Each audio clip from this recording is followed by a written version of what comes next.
Hello, welcome, नमस्कार, स्वागत है। मैं हूं अक्षय और आप देख रहे हैं अक्षय एकेडमी का ये ऑनलाइन यूट्यूब चैनल। दोस्तों, आज के वीडियो में हम बात करने वाले हैं यूपीटेट एग्जाम के अकॉर्डिंग, जो कि आपका पर्यावरण अध्ययन का एक पोर्शन होता है, जिससे आपके यूपीटेट में 30 प्रश्न बनते हैं। 30 प्रश्नों को देखने के लिए या 3 प्रश्नों को जानने के लिए आज की वीडियो में हम पूरे 100 प्रश्नों के प्रैक्टिस सेट को कवर करेंगे। और 100 प्रश्नों का एक प्रैक्टिस सेट में क्या क्या आपको देखने को मिलेगा। आज के जो 100 प्रश्न होंगे, 100 प्रश्न में आधे से अधिक ऐसे प्रश्न होंगे कि जो आपके प्रीवियस ईयर से लिए गए होंगे, और कुछ प्रश्न ऐसे होंगे जो पर्यावरण अध्ययन अर्थात ईवीएस के महत्वपूर्ण प्रश्न है, जो कि आगामी एग्जाम में आने की काफी काफी संभावना ज्यादा है। तो चलिए आज की वीडियो को स्टार्ट करेंगे। आज की वीडियो का सर्वप्रथम पहला प्रश्न है, जो कि प्रीवियस ईयर का प्रश्न है, कि आपका यहाँ पे देखिएगा कि चिपको आंदोलन के प्रणेता नेता कौन है। प्रणेता का मतलब ये होता है दोस्तों नेता, मतलब कि चिपको आंदोलन जो चालू किया गया था वह किसके देखरेख में स्टार्ट हुआ या इसकी शुरुआत हुई थी, यही आपको बताना है। तो याद रखने, चिपको आंदोलन की शुरुआत के बारे में बात करें तो उत्तराखंड से होती है। कहां से दोस्तों? तो उत्तराखंड से कब होती है? तो 1973 में। कब? 1973 में उत्तराखंड। और उत्तराखंड का एक जिला है जिस जिला का नाम है चमोली। चमोली। और इस उसी के अंतर्गत एक गांव आता है जिसका नाम है दोस्तों रेड़ी। याद रखेंगे, उत्तराखंड का चमोली जिला का रेड़ी गांव 1973 में आपका स्टार्ट होता है। क्या? ये जो चिपको आंदोलन, इसका मुख्य लक्ष्य क्या होता है आपको बता दें। इसका मुख्य लक्ष्य यही होता है दोस्तों, पेड़ को कटने से बचाने के लिए। याद रखेंगे, पेड़ को कटने से बचाने के लिए इसका मुख्य लक्ष्य होता है कि पेड़ को कटने से हम लोग क्या करें दोस्तों, इसकी बचाव करें। और आपको बता दें, जो वहां की महिलाएं थी ना, जब पेड़ को काटा जाता था तो वहां की महिलाएं उस पेड़ से चिपक जाती थी और पेड़ों को कटने से बचाने का प्रयास करती थी। तो ये कह रहा है कि चिपको आंदोलन के प्रणेता नेता कौन है। तो याद रखेंगे, सुंदरलाल बहुगुणा के देखरेख में यह चिपको आंदोलन स्टार्ट हुआ था। ऑप्शन नंबर सी आपका बिल्कुल राइट आंसर हो जाएगा। इसको आप लोग याद रखिएगा। ठीक है, चलिए आगे देखते हैं। सेकंड नंबर क्वेश्चन की बात करते हैं। सेकंड नंबर प्रश्न आपका क्या कह रहा है दोस्तों, किस देश के संविधान से मौलिक कर्तव्य को लिया गया है। याद रखेंगे, जो आपको पता है कि जो आपका संविधान है, भारत का संविधान विश्व का सबसे बड़ा लिखित संविधान है। और भारत के संविधान में जितने भी भाग है ना कुछ चीजें जो है ना, वह विदेश या अलग अलग देशों के संविधान से ली गई है। उसी क्रम में आपका जो मौलिक कर्तव्य है वो कहां से लिया गया है आपको बताना होगा। जो जर्मनी, यूनाइटेड किंगडम, यूएसए और यूएसएसआर से लिया गया है। तो आपको पता होना चाहिए कि यूएसएसआर, जिसको हम रूस के नाम से जानते हैं, यहाँ से आपका लिया गया है क्या दोस्तों, मूल कर्तव्य। ऑप्शन नंबर डी आपका बिल्कुल सही आंसर हो जाएगा। ये आपका प्रीवियस ईयर का प्रश्न भी है, इस बात को याद रखिएगा। ठीक है, आपको मैं बता दूं दोस्तों, याद रखेंगे, मूल अधिकार कहां से लिया गया है, ये भी प्रश्न आपका काफी चर्चाओं में रहता है। तो मूल अधिकार की बात करें तो याद रखेंगे, संयुक्त राज्य अमेरिका से लिया गया है। कहां से दोस्तों? तो याद रखेंगे, यह अमेरिका के संविधान से लिया गया है। इसी में आपको बता दें कि आपका संविधान संशोधन, याद रखेंगे, बहुत ज्यादा पूछता है कि जो संविधान संशोधन का प्रोसेस है ये कहां से लिया गया है। तो जो संविधान संशोधन की प्रक्रिया है दोस्तों, यह दक्षिण अफ्रीका से ली गई है। कहां से? तो दक्षिण अफ्रीका से ली गई है। ये भी आपका काफी काफी महत्वपूर्ण है। चलिए इसी क्रम में हम इस चीजों को देख पाए और आगे चलते हैं। अगला हम प्रश्न देखते हैं कि वन्य जीव संरक्षण अधिनियम किस वर्ष पारित किया गया था, ये आपको बताना है दोस्तों। तो याद रखेंगे, वनों में निवास करने वाले जितने जीव हैं उनके सुरक्षा के अकॉर्डिंग ये आपका संरक्षण लाया गया था, जिस संरक्षण का नाम है दोस्तों, याद रखेंगे, वन्य जीव संरक्षण अधिनियम। ये कब आया था? तो याद रखेंगे 62 में आया कि आपका 82 में कि 72 में कि 92 में। याद रखेंगे 1972 में वन्य में निवास करने वाले जो भी वन्य जीव हैं, चाहे आपके पेड़ पौधे हों चाहे उसमें निवास करने वाले जीव जंतु हों, उनकी सुरक्षा के अकॉर्डिंग वन्य जीव अभ्यारण्य लाया गया। जो कब लाया गया दोस्तों? 1972 में लाया गया। ऑप्शन नंबर सी आपका बिल्कुल सही आंसर होगा। इस बात को आप लोग याद रखिएगा। एक बात और आपसे बताते चले दोस्तों कि अगर वीडियो अच्छी लग रही है ना दोस्तों, तो वीडियो को जरूर से जरूर आप लोग लाइक कर लीजिएगा। चैनल पर अभी तक आप नए हैं, चैनल को आपने सब्सक्राइब नहीं किया है तो दोस्तों सब्सक्राइब कर लीजिएगा, बेल आइकन को प्रेस कर दीजिएगा और अपने कुछ दोस्तों तक ये वीडियो को शेयर करके उनके साथ साथ मेरी भी मदद कर दीजिएगा। चलिए अब हम आगे चलते हैं। यहाँ पे बात करेंगे दोस्तों, क्या है 4 नंबर प्रश्न। 4 नंबर प्रश्न ये कह रहा है ना कि प्रोजेक्ट टाइगर भारत में किस वर्ष शुरू किया गया था, यही आपको बताना है दोस्तों। तो याद रखेंगे, प्रोजेक्ट टाइगर की बात करें तो भारत में प्रोजेक्ट टाइगर की शुरुआत 1 अप्रैल 1973 से होती है। कहां से दोस्तों? तो याद रखेंगे उत्तराखंड से। याद रखेंगे प्रोजेक्ट टाइगर की शुरुआत कहां से होती है? तो उत्तराखंड से होती है, 1 अप्रैल 1973। ऑप्शन नंबर बी आपका बिल्कुल सही आंसर हो जाएगा। ये आपका वेरी वेरी इंपॉर्टेंट में रखिएगा, क्योंकि काफी महत्वपूर्ण है। ये 2-3 बार रिपीट हो चुके प्रश्न है, ठीक है। आगे देखते हैं। 5 नंबर प्रश्न कह रहा है दोस्तों, 5 नंबर प्रश्न क्या कह रहा है? पूरी वीडियो आपसे रिक्वेस्ट रहेगा कि पूरी वीडियो जरूर देखिएगा, क्योंकि प्रीवियस ईयर की श्रृंखला आपके एग्जाम की दृष्टि से काफी मददगार साबित होगी। आगे देखते हैं कि अंतर्राष्ट्रीय ओजोन दिवस कब मनाया जाता है। याद रखेंगे, जो ओजोन परत है, यहाँ से भी प्रश्न बनते हैं कि जो ओजोन परत है किस मंडल का हिस्सा है, ये आपको बताना होगा दोस्तों। याद रखेंगे, जो ओजोन परत है ना, ये आपका कौन सी मंडल में पाई जाती है? तो याद रखेंगे, ओजोन परत आपका समताप मंडल का हिस्सा है। ये बहुत इंपॉर्टेंट पॉइंट, इसको याद रखिएगा। ओजोन परत होती है, इसका कार्य क्या होता है? अगर कार्य की बात करें तो यह सूर्य की पराबैंगनी किरणों को, क्या दोस्तों, ये आपका प्रीवियस ईयर का प्रश्न है कि सूर्य की पराबैंगनी किरणें, या इसको अल्ट्रावायलेट किरणें बोलते हैं, ये पृथ्वी पर आती है तो इसको आने से ये लोग रोकती हैं। कौन दोस्तों? ओजोन परत। ओजोन परत को सुरक्षा कवच के नाम से हम लोग जानते हैं, और यह सूर्य की पराबैंगनी किरणें अर्थात अल्ट्रावायलेट किरणों को पृथ्वी पर आने से रोकती हैं। अगर रोक नहीं पाती तो क्या होता है? Screen cancer. जब वह सूर्य की प्रकाश किरणें, डायरेक्ट अल्ट्रावायलेट किरणें स्क्रीन पर पड़ती तो कैंसर का रूप धारण कराती। इसके साथ साथ मोतियाबिंद की समस्या आती। ये तमाम इनके समस्या के रूप हैं। तो यहाँ पे प्रश्न देखते हैं कि अंतर्राष्ट्रीय ओजोन दिवस कब मनाया जाता है? तो याद रखेंगे, पहले बार याद रखेंगे 16 सितंबर 1987 को। कब दोस्तों? तो याद रखेंगे 16 सितंबर, बहुत इंपॉर्टेंट है, 1987 को मॉन्ट्रियल प्रोटोकॉल लाया गया। और मॉन्ट्रियल प्रोटोकॉल पूछता है कि किससे संबंधित है? तो याद रखेंगे, मॉन्ट्रियल प्रोटोकॉल जो है ना दोस्तों, वह आपका ओजोन परत के संरक्षण से संबंधित है। और अंतर्राष्ट्रीय ओजोन दिवस कब मनाया जाता है? तो इसी कारण प्रत्येक वर्ष के 16, कब दोस्तों? तो याद रखेंगे, प्रत्येक वर्ष के 16 सितंबर को ओजोन दिवस के रूप में मनाते हैं। ऑप्शन नंबर ए आपका बिल्कुल सही आंसर होगा। और ओजोन परत किस मंडल का हिस्सा है? तो समताप मंडल का हिस्सा है। सूर्य की पराबैंगनी किरणों को या अल्ट्रावायलेट किरणों को पृथ्वी पर आने से रोकती है। ये चीजें बन चुका है, दोनों चीजें बन चुकी है, ये बात को याद रखिएगा। और मैं एक दो चीज और आपको बता रहे हैं कि जो ये ओजोन परत होती है ना, ये जो ओजोन परत होती है, प्रश्न एक बार बना है, इसकी मोटाई को किसमें नापते हैं? तो इसकी मोटाई नापने का जो आपका यूनिट है, उसको हम लोग बोलते हैं डॉप्सन इकाई। बहुत इंपॉर्टेंट है, इसको याद रखिएगा प्यारे। इसकी जो यूनिट है उसको हम लोग बोलते हैं डॉप्सन इकाई। इसमें हम ओजोन परत की मोटाई को मापने का कार्य करते हैं। बहुत इंपॉर्टेंट है। प्रश्न एक और बता रहा हूं कि ओजोन परत को सबसे ज्यादा हानि हानि किस गैस से होती है? तो याद रखेंगे, किस गैस से होती है? तो CFC से होती है, जिसको क्लोरोफ्लोरोकार्बन बोलते हैं। इसका मतलब क्लोरीन, इसका मतलब फ्लोरीन, और इसका मतलब कार्बन। जो आपके घरों में रेफ्रिजरेटर लगे होते हैं, वहां से गैसें निष्कासित होती है, जो हमारे ओजोन परत को काफी काफी प्रभावित करती है या हानि पहुंचाती है। ठीक है, चलिए अब हम प्यारे आगे चलते हैं इसी क्रम में। अगला हमारा जो क्या होगा, 6 नंबर प्रश्न होगा।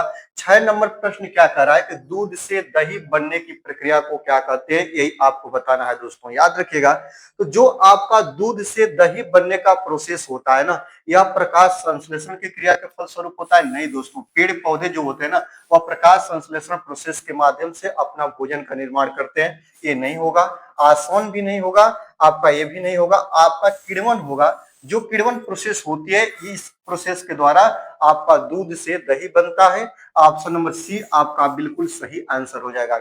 होता क्या है आपको बता दें, जो लैक्टोबैसिलस नामक जीवाणु होते हैं ना, याद रखेंगे, दूध के अंदर जो लैक्टिक शर्करा होती है ना, उसको लैक्टिक एसिड में बदलने का कार्य कर देते हैं। और यही प्रोसेस क्या कहलाती है प्यारे? किण्वन कहलाती है। तो ऑप्शन नंबर सी आपका बिल्कुल सही हो जाएगा कि दूध से दही बनने की प्रक्रिया को क्या बोलते हैं? किण्वन बोलते हैं, याद रखिएगा। और लैक्टोमीटर से दूध की शुद्धता को मापते हैं, ये भी बहुत इंपॉर्टेंट है, इसको याद रखिएगा। चलिए अब हम चलते हैं दोस्तों 7 नंबर प्रश्न की तरफ। 7 नंबर प्रश्न क्या कह रहा है? प्रश्न है कि किस वर्णक के उपस्थिति के कारण पौधे हरे होते हैं? याद रखेंगे, जो पौधे की पेड़ पत्तियां जो होती है वह हरी भरी होती है, किस वर्णक की उपस्थिति के कारण, ये आपको बताना है। तो बिल्कुल आप लोग रटा रटाया प्रश्न पढ़ रहे हैं कि जो ये पौधे की पत्तियां होती है ना, हरी भरी किसके कारण होती है? तो क्लोरोफिल के कारण होती है। ऑप्शन नंबर डी आपका बिल्कुल सही आंसर हो जाएगा। और इसी को क्या बोलते हैं दोस्तों, हरित लवक बोलते हैं। क्या बोलते हैं, याद रखेगा, इसी को हम लोग हरित लवक के नाम से जानते हैं। और इसी के कारण जो पेड़ पौधे की पत्तियां होती है हरी भरी होती है। क्लोरोफिल जो होता है वह प्रकाश संश्लेषण की क्रिया को कराने में सहायक या मददगार होता है। ये भी आप याद रखेगा, ऑप्शन नंबर डी आपका सही हो जाएगा। ठीक है, आपसे एक बार मुझे याद है एक प्रश्न ऐसे बन जाता है कि प्रकाश संश्लेषण की क्रिया किसमें नहीं होती है, तो याद रखेंगे सूखे जो पेड़ पौधे होते हैं ना उनमें नहीं होती है, केवल हरे पेड़ पौधों में प्रकाश संश्लेषण की क्रिया होती है। और प्रकाश संश्लेषण की जो क्रिया होती है ये सूर्य के प्रकाश के उपस्थिति में ही होती है, ये बात आप लोग याद रखेंगे। और लाल रंग के प्रकाश की उपस्थिति में सबसे ज्यादा प्रकाश संश्लेषण की क्रिया को होती है, ये भी याद रखिएगा। चलिए अब हम 8 नंबर की बात करते हैं प्यारे। 8 नंबर प्रश्न क्या कह रहा है कि एलपीजी के संदर्भ में क्या सत्य है। ये एलपीजी जो आप लोग लिखा हुआ देख रहे हैं ना, ये आपका 2 बार रिपीटेड के इतिहास में इसका फुल फॉर्म पूछ दिया है। किसका किसका, एलपीजी का पूछ दिया, सीएनजी का पूछ दिया, आपका एमआईसी का पूछ दिया। क्या दोस्तों, एमआईसी का पूछ दिया, आपका सीएफसी का पूछ दिया, सीओ का पूछ दिया, सीओ2 का पूछ दिया, एन2ओ का पूछ दिया। एक बहुत इंपॉर्टेंट है क्योंकि अगर एक का पूछा है, याद रखेंगे बीओडी का भी पूछा है आपका। क्या होते हैं इनके फुल फॉर्म, फुल फॉर्म को याद करना आपके लिए बहुत इंपॉर्टेंट है। डब्ल्यूडब्ल्यूएफ का भी फुल फॉर्म पूछा है, प्रत्येक को मैं बता दे रहा हूं, यहीं पे चीजों को खत्म करा दे रहा हूं। एलपीजी का फुल फॉर्म होता है लिक्विफाइड पेट्रोलियम गैस, याद रखेंगे, लिक्विफाइड पेट्रोलियम गैस। और इसका फुल फॉर्म यही होता है। सीएनजी का होता है कंप्रेस्ड नेचुरल गैस, या इसको बोलते हैं हिंदी में संपीड़ित प्राकृतिक गैस। याद रखेंगे एमआईसी जो कि भोपाल गैस त्रासदी, इसी के कारण ये जो गैस थी इसके रिसाव के कारण हुआ था और अपार जनधन की हानि हुई थी। कहां पे, तो एक फैक्ट्री में, याद रखेंगे। और इसका फुल फॉर्म होता है मिथाइल आइसोसाइनाइड। और सीएफसी का क्लोरोफ्लोरोकार्बन होता है। और वाहन के साइलेंसर से गैस निकलती है जिसको हम लोग बोलते हैं दोस्तों सीओ, कार्बन मोनोऑक्साइड होता है। सीओ2 क्या होती है, भी गैस होती है, कार्बन डाइऑक्साइड गैस होती है, इसको नाइट्रस ऑक्साइड बोलते हैं।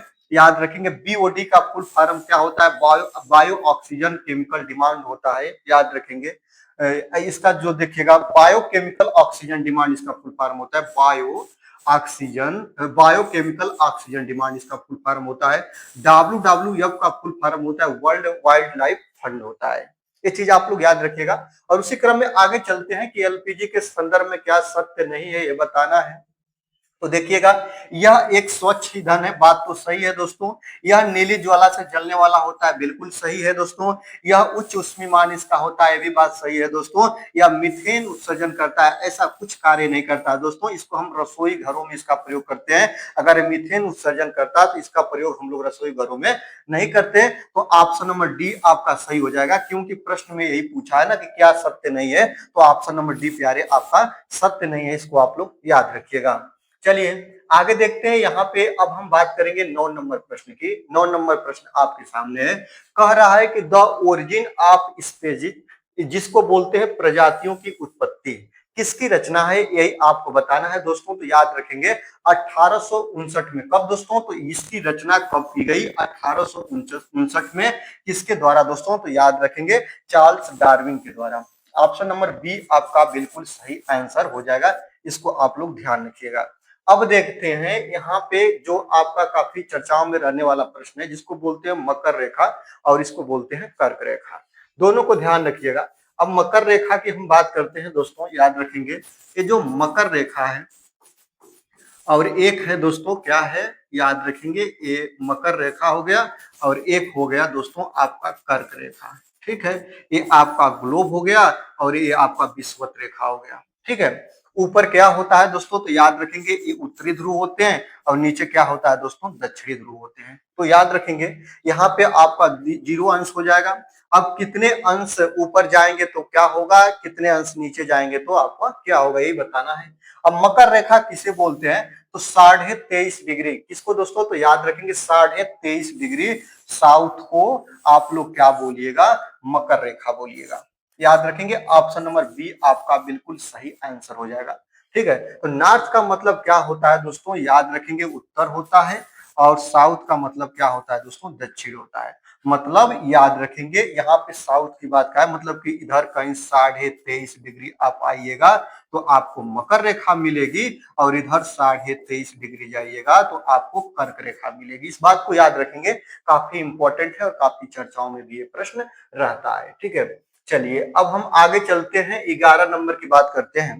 11 नंबर प्रश्न क्या कह रहा है कि संविधान सभा ने राष्ट्रगान को कब अपनाया, यही बताना बताना है दोस्तों। तो याद रखेंगे जो संविधान सभा की अंतिम बैठक हुई थी ना, जो बैठक कब हुई थी, 24 जनवरी, याद रखेंगे 24 जनवरी 1950 को। कब दोस्तों, तो 24 जनवरी 1950 को ये बैठक हुई थी और इसी बैठक में संविधान सभा द्वारा राष्ट्रगान को अपनाया गया। और याद रखेंगे अपना राष्ट्रगान क्या है दोस्तों, तो जनगण मन अधिनायक जय है।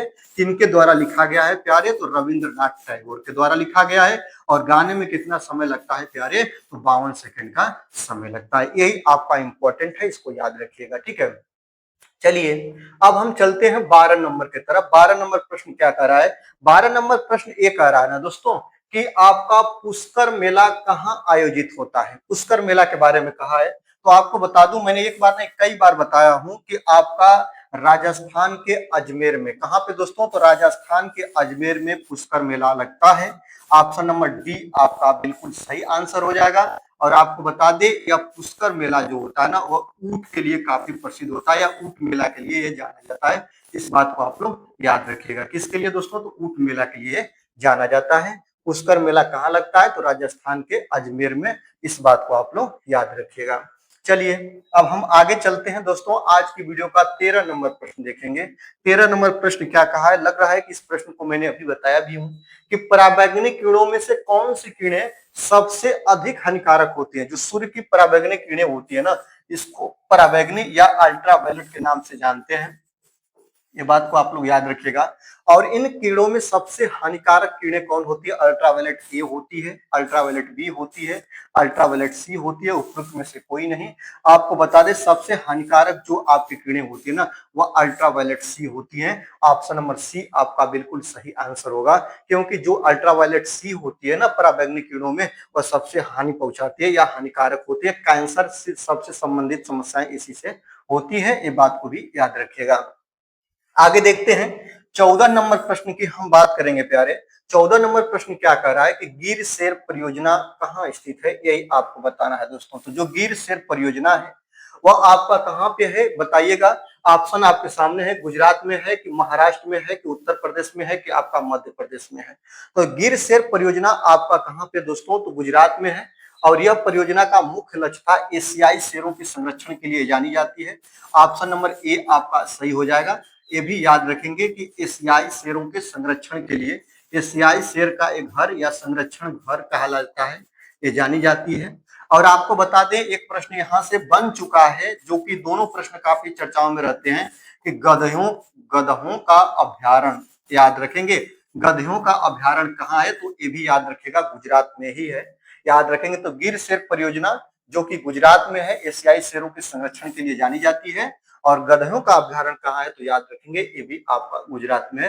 दोनों याद रखिएगा। चलिए अब हम 15 नंबर प्रश्न की तरफ चलते हैं। 15 नंबर प्रश्न क्या कह रहा है कि निम्नलिखित में से कौन सा जैव मंडल का अजैविक घटक नहीं है। दोस्तों याद रखेंगे, एक बार नहीं, दो बार नहीं, लगभग 3-4 बार ये प्रश्न आपका बन चुका है। जैविक घटक, अजैविक घटक, आज ही हम खत्म कर देते हैं। आज के बाद आपको बिल्कुल दिक्कत नहीं होगा। याद रखेंगे जो यहाँ पे देखेंगे जैविक घटक, मैं लिख रहा हूं दोस्तों जैविक घटक। घटक का मतलब क्या होता है, हिस्सा होता है।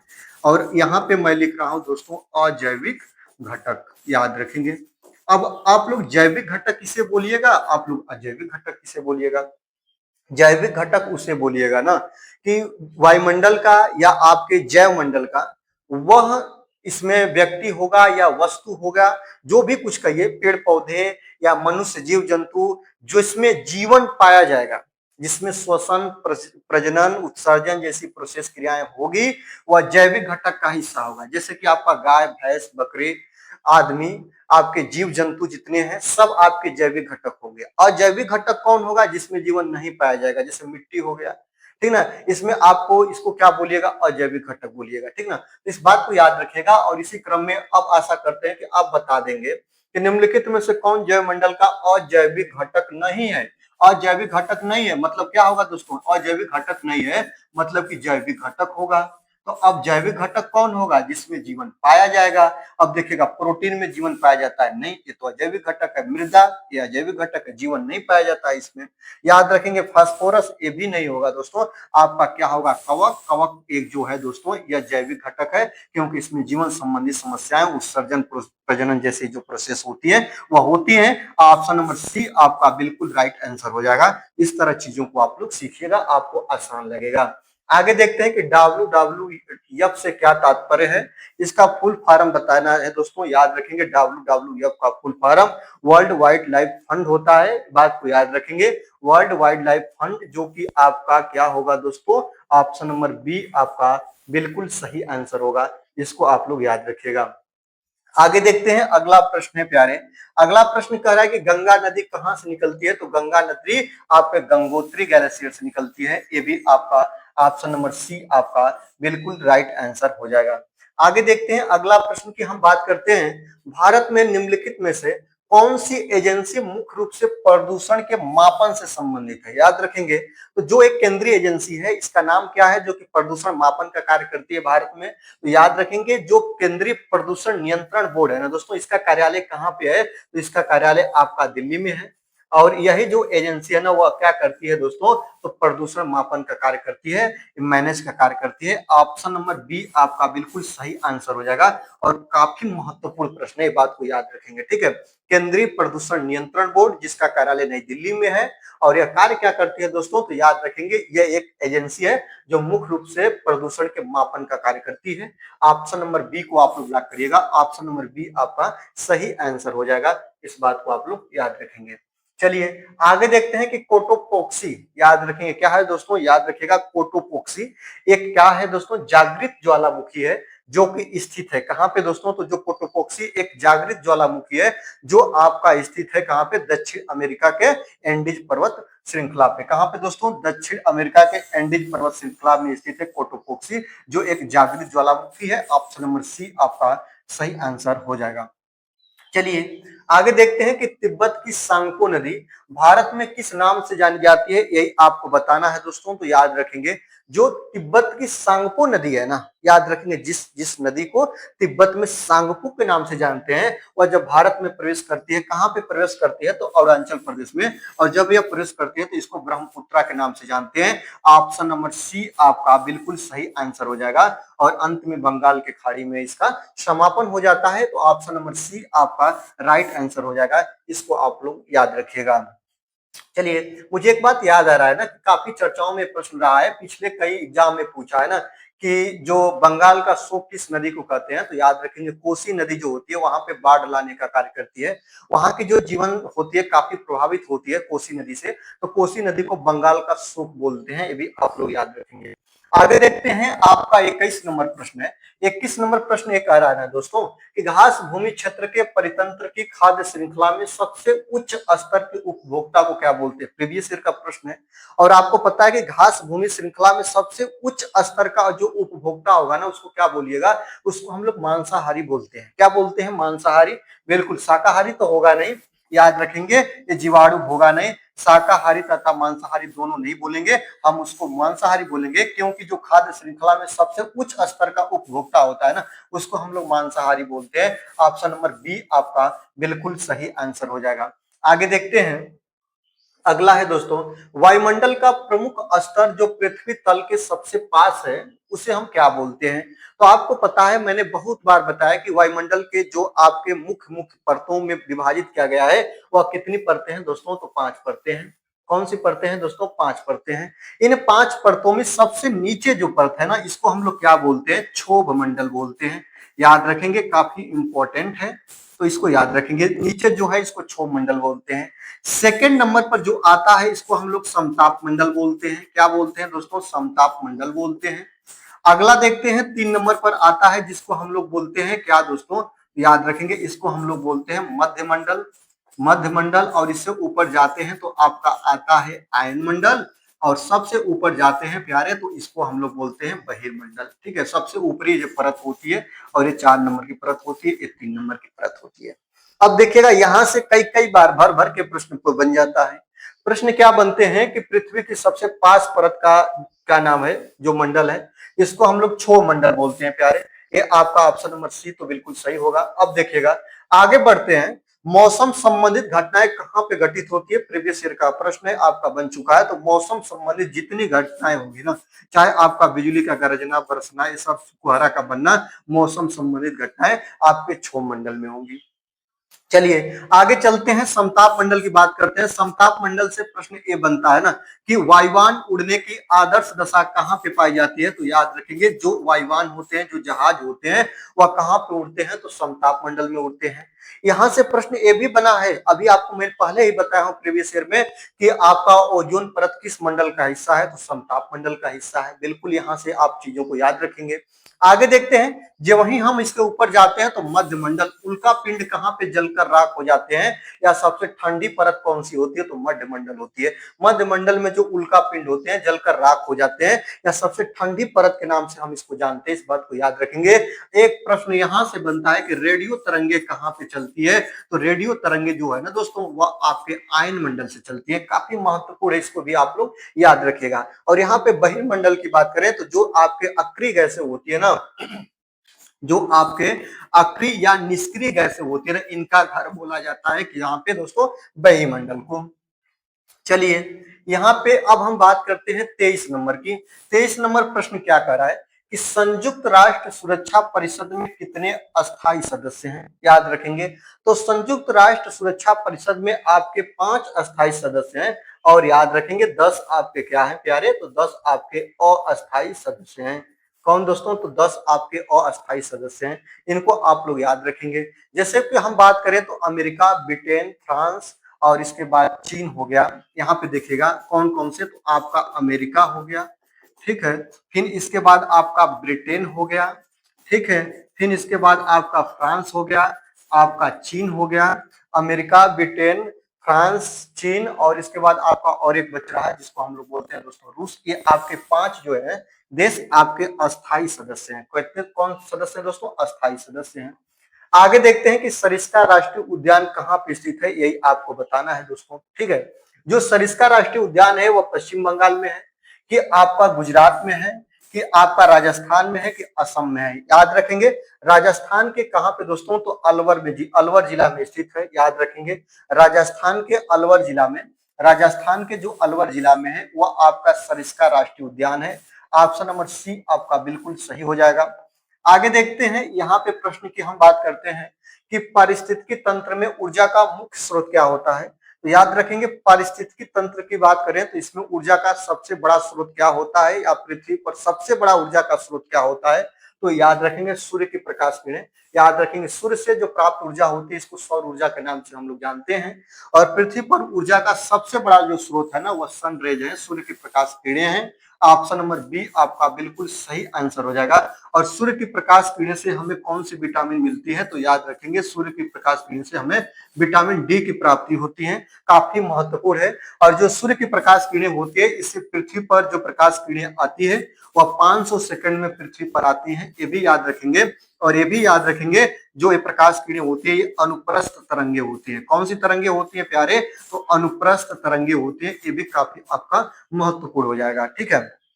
अब चलिए आगे चलते हैं, यहाँ पे हम बात करते हैं कि एक मार्ग का संबंध किससे होता है। 26 नंबर प्रश्न की हम बात करेंगे दोस्तों। 26 नंबर प्रश्न ये कह रहा है ना कि एक मार्ग का संबंध किससे होता है, तो याद रखेंगे गुणवत्ता से, पैकेजिंग से, आपका प्रसंस्करण से, कि आपका उत्पादन से। जो एक मार्ग होता है ना, वह किसी भी खाद्य पदार्थ या जो पैकिंग की जाती है ना, उसके गुणवत्ता से इसका संबंध होता है। तो एक मार्ग का जो लोगो लगा होता है, जो थंब लगा होता है उसके पैकेट के मुख्य पृष्ठ पर, तो ये होता है एक मार्ग। और एक मार्ग का जो संबंध होता है वह उस वस्तु की गुणवत्ता से होता है।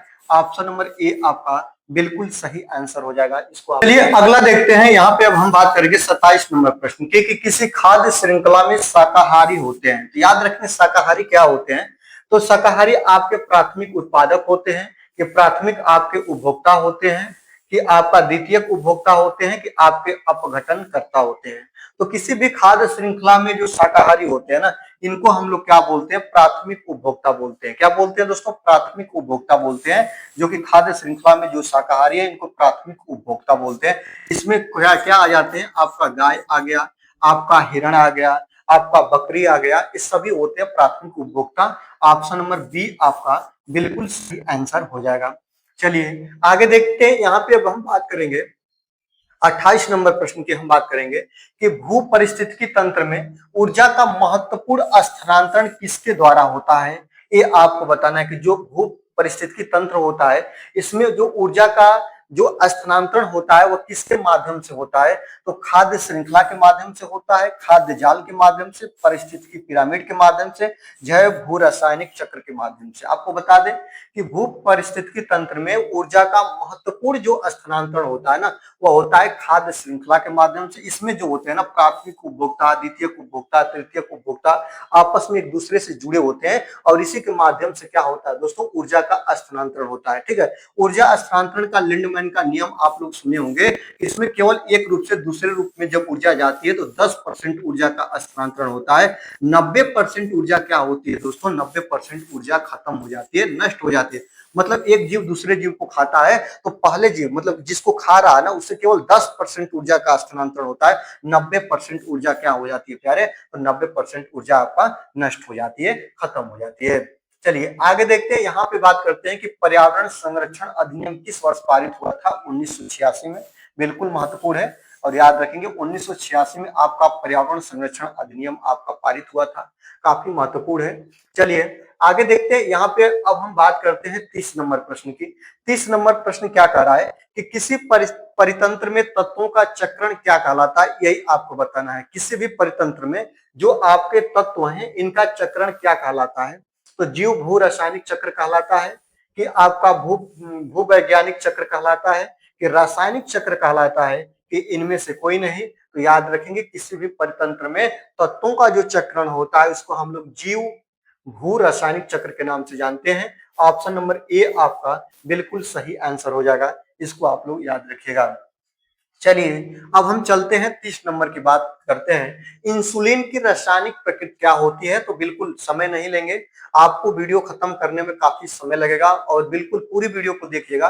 कमेंट बॉक्स के माध्यम से जरूर बताइएगा दोस्तों कि वीडियो कैसी लग रही है, और उससे पहले आपसे कहेंगे कि वीडियो को जरूर से जरूर आप लोग लाइक कर दीजिएगा। चैनल पे नए हैं दोस्तों तो चैनल को जरूर से जरूर आप लोग सब्सक्राइब कर दीजिएगा और बेल आइकन को प्रेस कर लीजिएगा, ताकि कोई भी वीडियो पड़े तो उसका नोटिफिकेशन आपके पास जाए और उसका बिल्कुल सीधे सीधे आपको लाभ मिल सके। ठीक है, आगे देखते हैं कि इंसुलिन की प्रकृति क्या होती है। तो इंसुलिन आपका प्रोटीन होता है, ऑप्शन नंबर बी आपका बिल्कुल सही आंसर हो जाएगा। इंसुलिन को हम लोग प्रोटीन के अंतर्गत रखते हैं। आगे देखते हैं, अब हम 32 नंबर प्रश्न को देखेंगे। 32 नंबर प्रश्न क्या कह रहा है कि पौधों में, याद रखेंगे, पौधों में अर्धसूत्री विभाजन कहाँ होता है। तो जो पौधों में अर्धसूत्री विभाजन होता है मूल शीर्ष में होता है, परागकणों में होता है, कि तने में होता है, कि परागकोश में होता है, किसमें होता है। आपको बताया भी हूं दोस्तों कि पौधों में जो अर्धसूत्री विभाजन होता है ना वह परागकोश में होता है। कहाँ पे होता है, परागकोश में होता है। ऑप्शन नंबर डी आपका बिल्कुल सही आंसर हो जाएगा। जो पौधे होते हैं सूर्य के प्रकाश की उपस्थिति में प्रकाश संश्लेषण प्रोसेस के द्वारा भोजन का निर्माण करते हैं। और आप लोग ये भी याद रखेंगे कि जो ये पौधे होते हैं ना, हरे पेड़ पौधे ही प्रकाश संश्लेषण की क्रिया को करते हैं। चलिए आगे देखते हैं, 33 नंबर प्रश्न की बात करते हैं कि ज्वर नियंत्रण में आमतौर पर सबसे अधिक प्रयोग की जाने वाली औषधि का नाम क्या है। जैसे देखते हैं कि गांव घरों में जो ज्वर नियंत्रण तौर पे जिस किसी को ज्वर या बुखार थोड़ा मोड़ा आ जाता है तो किस औषधि का प्रयोग करते हैं उसका नाम बताना है दोस्तों। तो याद रखेंगे काफी चर्चाओं में यह औषधि रहती है जिसका नाम है दोस्तों पैरासीटामॉल। पैरासीटामॉल का प्रयोग हम लोग कहाँ पे करते हैं, तो ज्वर नियंत्रण में करते हैं। ऑप्शन नंबर सी आपका बिल्कुल सही आंसर हो जाएगा। बी कॉम्प्लेक्स क्या होता है, तो याद रखेंगे विटामिन का समूह होता है जो कि बी कॉम्प्लेक्स बोलते हैं, जिसमें हर प्रकार के विटामिन का सम्मिलित रूप होता है। आगे देखते हैं दोस्तों, यहाँ पे अब हम बात करते हैं प्लेग कैसी बीमारी है। जो प्लेग होता है वह विषाणु जनित है, कि आपका जीवाणु जनित है, कि कवक जनित है, कि खनिज जनित है।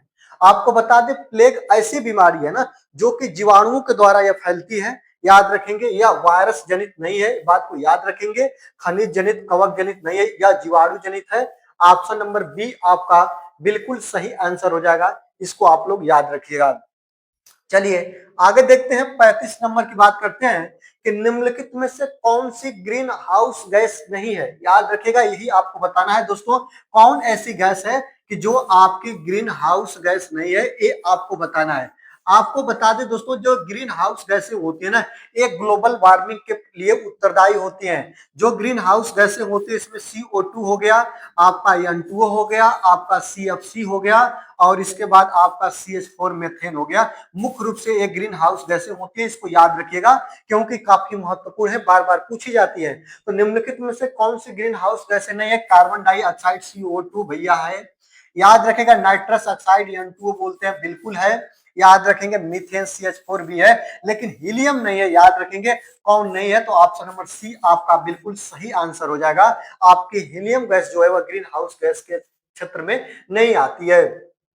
चलिए आगे देखते हैं, 36 नंबर की बात करते हैं। 36 नंबर प्रश्न क्या कह रहा है दोस्तों कि ध्वनि प्रदूषण का मापन किस इकाई द्वारा किया जाता है? याद रखेंगे जो ध्वनि प्रदूषण होता है इसका मापन हम कैसे करते हैं? याद रखेंगे जूल में करते हैं, डेसिबल में, न्यूटन में, नैनो इकाई। याद रखेंगे बल का मात्रक न्यूटन होता है, लेकिन जो याद रखेंगे ध्वनि प्रदूषण को हम किस में नापते हैं? तो डेसिबल में नापते हैं। ऑप्शन नंबर बी आपका बिल्कुल सही आंसर हो जाएगा, इसको आप लोग याद रखिएगा। चलिए अब हम बात करते हैं 37 नंबर प्रश्न की। 37 नंबर प्रश्न क्या कह रहा है कि निम्न नदियों में से कौन सी नदी बंगाल की खाड़ी में गिरती है? यही आपको बता रहा है दोस्तों। तो बंगाल की खाड़ी में कौन सी नदी गिरती है आपको बता दें। उड़ीसा से, कहां से निकलती है दोस्तों? याद रखेंगे झारखंड, झारखंड से उड़ीसा, और उड़ीसा से होते हुए बंगाल की खाड़ी में गिरती है, उसका नाम है दोस्तों स्वर्ण रेखा। याद रखेंगे यह नदी जो है ना, ये बंगाल की खाड़ी में गिरती है। इन नदियों में ऑप्शन नंबर बी आपका बिल्कुल सही आंसर हो जाएगा। चलिए 38 नंबर प्रश्न की बात करते हैं कि पर्यावरण शिक्षा को प्राथमिक स्तर पर शामिल करने की सिफारिश किस राष्ट्रीय पाठ्यचर्या ने की थी? यही आपको बताना है दोस्तों। तो याद रखेंगे पर्यावरण शिक्षा को प्राथमिक स्तर पर शामिल करने की सर्वप्रथम सिफारिश जो NCF 1975 है ना, इसके द्वारा की गई थी। ऑप्शन नंबर डी आपका बिल्कुल सही हो जाएगा, इसको याद रखिएगा। चलिए आगे देखते हैं, यहाँ पे बात करेंगे भारत में एकीकृत बाल विकास सेवाएं, जिसको ICDS के नाम से जानते हैं, योजना किस वर्ष शुरुआत की गई थी? इसकी यही आपको बताना है दोस्तों। तो भारत में जो एकीकृत बाल बाल जो सुविधाएं हैं दोस्तों, वह कब की गई थी? तो 1975 में। कब दोस्तों? तो 1975 में। कब? तो याद रखेंगे 20 अक्टूबर 1975 को इसकी शुरुआत होती है भारत में। किसकी? तो भारत में एकीकृत बाल विकास सेवाओं की। ठीक है, तो ऑप्शन नंबर ए को आप लोग ध्यान रखिएगा। और आगे चलते हैं 40 नंबर की तरफ। उत्तर प्रदेश का राजकीय वृक्ष कौन सा है? ये आपको बताना है दोस्तों। तो उत्तर प्रदेश का राजकीय वृक्ष आपको बताइएगा, बरगद है, नीम है, अशोक है कि आम है? याद रखेंगे उत्तर प्रदेश का जो राजकीय वृक्ष है ना, वह किसको बोलते हैं? अशोक को बोलते हैं। याद रखेंगे उत्तर प्रदेश का राजकीय पशु किसको बोलते हैं? तो याद रखेंगे बारहसिंघा को बोलते हैं। किसको तो बोलते हैं दोस्तों? बारहसिंघा को बोलते हैं। अब प्रत्येक चीजों को ध्यान रखिएगा। उत्तर प्रदेश का जो आपका राष्ट्रीय पक्षी है, पक्षी किसको बोलते हैं दोस्तों? तो सारस को बोलते हैं। किसको? सारस को बोलते हैं। और इसके बाद अगर आपसे पुष्प पूछे तो पुष्प किसको बोलते हैं? तो पलाश को बोलते हैं। काफी इंपॉर्टेंट है और इनको याद रखिएगा, पलाश को बोलेंगे। ठीक है, चलिए अब हम आगे चलते हैं, 41 नंबर की बात करते हैं। बिहू भारत के किस राज्य का लोक नृत्य है? मैं एक बार नहीं कई बार आपको बताया कि असम की बहु प्रसिद्ध है, और असम की बहु प्रसिद्ध है। तो जो बिहू है वह असम राज्य का लोक नृत्य है, जो कि फसल कटाई के समय यह होता है। याद रखिएगा। 42 नंबर की बात करते हैं। 42 नंबर क्या कह रहा है कि काजीरंगा राष्ट्रीय उद्यान किसके लिए प्रसिद्ध है? आपको मैंने एक बार नहीं कई बार बताया कि एक सिंह के गैंडे के लिए प्रसिद्ध अभ्यारण्य है। और आपको बता दें कहां पे है दोस्तों? तो ये आपके असम राज्य में है। कहां पे है? तो असम राज्य में है। ऑप्शन नंबर ए को आप लोग सही कर लीजिएगा, ऑप्शन नंबर ए को लॉक करिएगा, ये आपका बिल्कुल राइट आंसर हो जाएगा। आगे देखते हैं, अगला प्रश्न है दोस्तों। वीडियो थोड़ा लंबी होगी, इसलिए वीडियो को जल्दी से जल्दी हम खत्म करने का प्रयास कर रहे हैं कि किस विटामिन की कमी से घाव से रक्त का बहाव नहीं रुकता है? याद रखेंगे जब कहीं कट पिट जाता है तो ब्लड नहीं रुकता है, किस विटामिन की कमी से? यही आपको बताना है। तो रक्त स्राव जो नहीं रुकता है, विटामिन के की कमी से नहीं रुकता है। याद रखेंगे ऑप्शन नंबर डी आपका बिल्कुल सही आंसर हो जाएगा, इस बात को याद रखेंगे। प्रश्न ये बनता है कि मसूड़ों से खून आना, दांतों का हिलना, ये किस विटामिन की कमी से होता है? तो विटामिन सी की कमी से होता है, जिसको स्कर्वी रोग बोलते हैं। विटामिन बी की कमी से बेरी बेरी रोग होता है, और विटामिन ए की कमी से रतौंधी होता है। इसको आप लोग याद रखेंगे। ठीक है, चलिए आगे चलते हैं। यहाँ पे बात करते हैं दोस्तों, चूहे द्वारा फैलने वाला रोग कौन सा है? यही आपको बताना है। जो चूहे जो द्वारा फैलने वाला रोग क्या कौन सा है? तो याद रखेंगे चूहे से आपका प्लेग फैलता है। ऑप्शन नंबर सी आपका बिल्कुल सही आंसर हो जाएगा। चूहे से क्या फैलता है दोस्तों? तो प्लेग फैलता है। चलिए अगला देखते हैं। आगे हम बात करते हैं कि प्राथमिक स्तर पर पर्यावरण अध्ययन पढ़ाने का मुख्य उद्देश्य क्या है? याद रखेंगे ये आपके पेडागोजी से प्रश्न है कि 1 to 5 के कक्षाओं में जो आप पर्यावरण अध्ययन पढ़ाया जाता है तो इसका मुख्य उद्देश्य क्या होगा? परीक्षा के लिए तैयार करना नहीं होगा दोस्तों। तकनीक शब्दों का ज्ञान देना बिल्कुल नहीं होगा। अब दो ऑप्शन में देखते हैं। बच्चों को नए शब्द की परिभाषा देना और कक्षा कक्षी अधिगम को बाहर की दुनिया से जोड़ के पढ़ाना। तो ऑप्शन नंबर बी आपका बिल्कुल सही आंसर होगा, क्योंकि प्राथमिक स्तर पर पर्यावरण अध्ययन पढ़ाने का मुख्य उद्देश्य यही होता है कि बच्चों को उनके बाहरी दुनिया से जोड़ना, बच्चों को उनके बाहरी दुनिया के बारे में बताना, यही इसका मुख्य उद्देश्य होता है। चलिए आगे देखते हैं। 46 नंबर की बात करते हैं। पर्यावरण अध्ययन की प्रकृति निम्नलिखित में से किसका समर्थन नहीं करती है? ये बताना है दोस्तों, किसका समर्थन नहीं करती है ये बताइएगा। प्रत्येक चीजों को देखते हैं। बच्चों को खोज के लिए पर्याप्त स्थान मिले, बिल्कुल इसका समर्थन करती है दोस्तों। आगे देखते हैं। बच्चे बहुत से प्रश्न पूछे, बिल्कुल बच्चे जब सीखेंगे तो प्रश्न को पूछेंगे, इसका भी समर्थन करेगी। बच्चों को करके सीखने के अवसर मिले, सबसे बेस्ट ऑप्शन है, इसका भी करेंगी। लेकिन किसका नहीं करते? तो बच्चे कम गलतियां करें। याद रखिए ऐसा कुछ समर्थन की बात नहीं है। बच्चे गलतियां करते हैं तो गलतियां बच्चे के सीखने का हिस्सा होती है, पहला चरण होती है, पहली पहलू होती है, इस बात को याद रखेंगे। तो कौन समर्थन नहीं करती है? तो ऑप्शन नंबर ए का समर्थन नहीं करेगी, इस बात को याद रखिएगा। चलिए अब हम बात करते हैं क्या 47 नंबर प्रश्न की।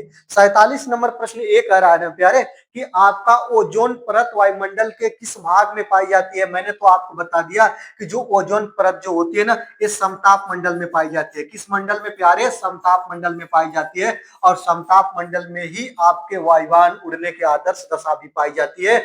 आपका ऑप्शन नंबर कौन? ऑप्शन नंबर बी आपका बिल्कुल सही आंसर हो जाएगा। ऑप्शन नंबर बी आपका सही आंसर हो जाएगा। ये किसमें पाई जाती है? तो ओजोन परत वायुमंडल के समताप मंडल में पाई जाती है। इस बात को याद रखेंगे। 16 सितंबर को ओजोन दिवस मनाते हैं और इसकी मोटाई जो ओजोन परत की मोटाई होती है डाप्सन इकाई में मापते हैं। ओजोन परत जो सूर्य की पराबैंगनी किरणें या अल्ट्रावायलेट किरणों को पृथ्वी पर आने से रोकती है, इस बात को याद रखेंगे। अगला देखते हैं। अगला प्रश्न है दोस्तों 48 नंबर। 48 नंबर क्या कह रहा है कि रिक्टर पैमाने से किसकी तीव्रता नापते हैं? रिक्टर पैमाना यह एक प्रकार का पैमाना है जो किस चीज के मापने में प्रयोग किया जाता है? तो याद रखेंगे भूकंप। याद रखेंगे भूकंप के मापन में इस पैमाने का प्रयोग करते हैं। याद रखेंगे भूकंप के माप भूकंप लेखमापी या सिस्मोग्राफ से करते हैं। ऑप्शन नंबर बी आपका बिल्कुल सही आंसर हो जाएगा, इसको आप लोग याद रखिएगा। चलिए 49 नंबर की बात करते हैं कि वन्य जीव सप्ताह प्रतिवर्ष कब मनाया जाता है? तो याद रखेंगे जो अक्टूबर माह का पहला सप्ताह होता है 1 से लेकर 7 अक्टूबर तक। कब दोस्तों? 1 अक्टूबर से 7 अक्टूबर तक का जो समय होता है ना, इसको वन्य जीव सप्ताह के नाम से जानते हैं। और वृक्षारोपण सप्ताह के नाम से हम किसको जानते हैं? याद रखेंगे दोस्तों। चीजों को बिल्कुल आप लोग ध्यान से रखिएगा तो चीजें आपको समझ में आएगी कि यहाँ पे वृक्षारोपण मैं लिख रहा हूं कि वृक्षारोपण सप्ताह के नाम से हम किसको जानते हैं? तो एक ये जो जुलाई का प्रथम सप्ताह होता है ना दोस्तों, याद रखेंगे 1 से 7 जुलाई तक का जो समय होता है ना, यह वृक्षारोपण सप्ताह के नाम से हम लोग इसको जानते हैं।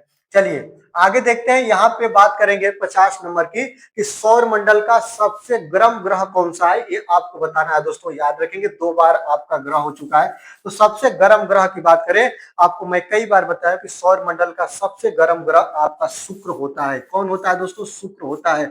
शुक्र को ही चमकीला ग्रह के नाम से जानते हैं, भोर का तारा हम जानते हैं, साय का तारा बोलते हैं, शुक्र को ही बोलते हैं। याद रखेंगे मंगल ग्रह को लाल ग्रह के नाम से जानते हैं। याद रखेंगे शुक्र क्या होता है? तो सबसे गर्म ग्रह होता है। सूर्य के पास पूछे कि सूर्य के पास कौन सा ग्रह है, तो सूर्य के सबसे पास जो ग्रह है वह बुध है। और सबसे बड़ा, याद रखेंगे सबसे बड़ा ग्रह पूछे तो बृहस्पति होता है।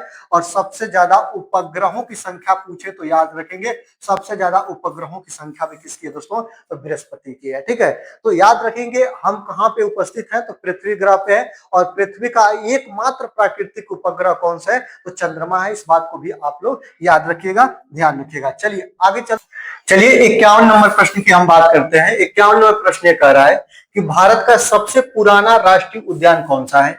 ऑप्शन आपके सामने है। काजीरंगा राष्ट्रीय उद्यान, कि आपका जिम कॉर्बेट राष्ट्रीय उद्यान, कि कान्हा राष्ट्रीय उद्यान, कि आपका गिर राष्ट्रीय उद्यान। याद रखेंगे, प्रत्येक चीजों को ध्यान से देखेंगे और आप हमको बताइएगा कौन सा राष्ट्रीय उद्यान कहाँ का है। देखिएगा, गिर राष्ट्रीय उद्यान किसके लिए जाना जाता है? एशियाई शेरों के लिए जाना जाता है। कहाँ पे है दोस्तों? तो गुजरात राज्य में है।